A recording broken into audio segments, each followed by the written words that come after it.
Разликата која постои меѓу нешто што е формално и фактичкото, најчесто се среќа и се објаснува во вицовите.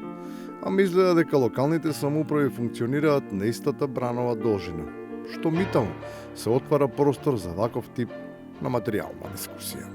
Јас башав капацитетот колку рековте 221 на документ. 220 е на документ. Реално 220 кревети нема интернет.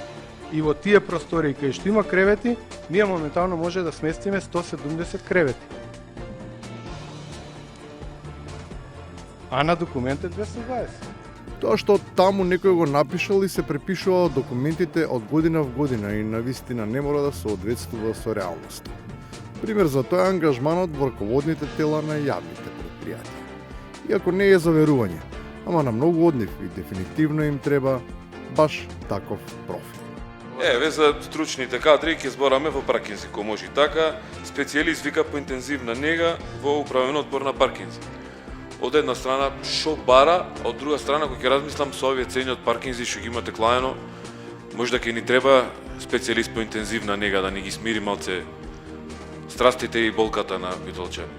А што да прави истрошената администрација? Кој ним да им помогне кога им е тешко и не баре работат во приватна фирма? Мора да останат подолго и тоа затоа што имало некои пожари, па некому му текнало да организира воредна седница на која ќе се предлагале некакви мерки. Прво да се извинам на вработените што се општината, пошто повеќе това ги они се само малку обседнани, мислам после во работно време. Значи се извинавам, това не сум го знаел дека е така. Ќе се потрудам за иднина това да се консултирам со сите без разлика кој поднесува за седница, това да биде барем во работно време. Барем вас да не ве малтретираме. Среќа што советниците се внимателни и културни, отипани за општините има такви кои не ги засега колку се мачат службениците и функционерите, туку без престан, со разноразни прашања и барања одговори им вршат тортура. Сепак добро е што има колеги кои знаат да ги заштитат, умешно профилирајќи ги из додевниците. Не му замерувајте. Професионална деформација е. Значи јас понекогаш и го разбирам. Денеска е цел ден врзан во собраниска сала, му недостасува судница, па на таков начин реши сите денеска и да ве разреши. Не му замерувајте. Од случај до случај има разлика, ама зачудувачки е примерот во една од општините, каде изгледа на сите им е јасно дека постои некаков дил меѓу некого, ама пред камери се глуми принципиелност.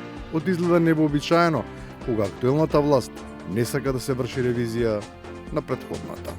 Беше СДСМ градоначалник од 2025 година, директор предложен од СДСМ.